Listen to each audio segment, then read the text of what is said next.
আসসালামু আলাইকুম। আমি এখন বানাবো অনেক মজার একটা পাকোড়া। আপনারা অনেকেই বোধহয় আশ্চর্য হচ্ছেন কিংবা বিরক্ত হচ্ছেন যে একের পর এক পাকোড়া দিচ্ছি কেন। শীতকালে আসলে পাকোড়াটা খেতে খুব মজা লাগে, কারণ এই শীতকালে অনেক ধরনের সবজি পাওয়া যায় যেগুলো আমরা গরমকালে পাই না। সেই জন্য এই সবজিগুলো দিয়ে পাকোড়াটা করা খুব ভালো হয়, সেই জন্য একের পর এক পাকোড়া বানাচ্ছি। প্লাস শীতের দিনে খাইতেও বেশ মজা লাগে আর কি। ধরেন বিকালে একটু পাকোড়া ভেজে এক কাপ চা নিয়ে বসলেন, বেশ একটা জম্পেশ জিনিস হয় আর কি, তাই না? এটা আমি বানাবো মটরশুঁটি দিয়ে। এটা মটরশুঁটির পাকোড়া। তো এটা ইচ্ছা করলে আটা, ময়দা, সুজি, বেসন যা দিয়ে খুশি তা দিয়ে বানানো যায়। আমি সুজি দিয়ে বানাবো। সুজি আর আটা ময়দা দিয়ে বানাইলে ভিতরটা বেশ নরম তুলতুলে হয়, বাইরেটা বেশ একটু ক্রিস্পি হয়। আর বেসন দিয়ে বানাইলে ভিতরটা একটু শুকনা শুকনা হয়। তো আসেন দেখি কেমন করে বানানো যায় সুজি দিয়ে মটরশুঁটির পাকোড়া। তো যাই হোক, এখানে আমি 1 কাপ সুজি নিচ্ছি, কতগুলো গাজর এরকম কুচি কুচি করে নিচ্ছি।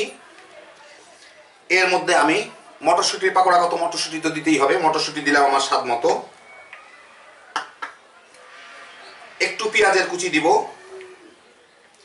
একটু ধনিয়া পাতার কুচি। আর পাকোড়া ঝাল না হইলে হয় না, বেশ কিছু মরিচের কুচি দিব। আর দিব হচ্ছে একটু টক দই। টক দইটা ঘরে তৈরি, যারা তৈরি করতে চান খুব সহজে তৈরি করা যায়, অনেক সহজ সস্তায়। তার লিঙ্ক দেখে নিতে পারেন, আমার ডেসক্রিপশনে দেওয়া থাকবে। টক দই প্রায় 2-3 টেবিল চামচের মতো দিলাম, দিয়ে আর লবণ দিব স্বাদ মতো। একটু পরে দেখে নিব লবণটা ঠিক হইলো কিনা। এটাকে মাখাবো, কিন্তু এর টক দইয়ে যেহেতু হবে না সেহেতু এর মধ্যে অল্প একটু পানি দিব, কিন্তু খুব বেশি পাতলা করব না, জিনিসটা খুব ঘন একটা ব্যাটার করব। আর সুজি যেহেতু পানিটা অনেক টানবে পরে, অল্প অল্প করে পানি দিতে থাকবো যতক্ষণ পর্যন্ত আমার পছন্দ মতো ব্যাটার না হয়।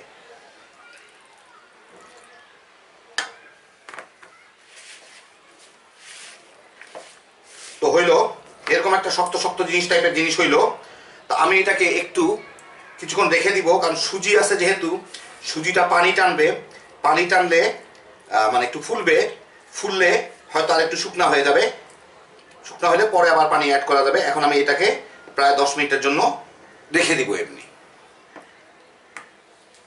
একটা প্যানে তেল গরম করছি, করে এর মধ্যে একটা কাঠি দিব। কাঠি দিলে এই যে দেখেন বুদবুদটা শুরু হবে।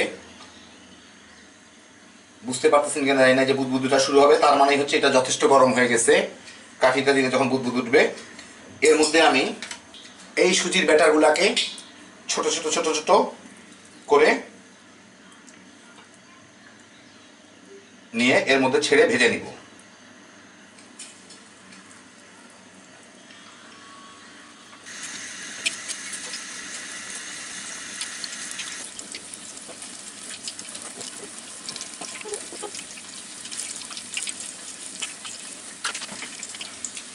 একটু ভাজা হলেই সবগুলা নিচ থেকে উপরে উঠে আসবে।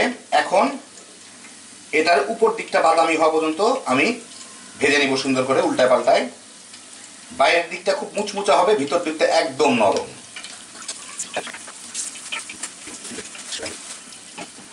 উল্টায় পাল্টায় দিতে হবে, সব দিকগুলো যাতে সমানভাবে ভাজা হয়।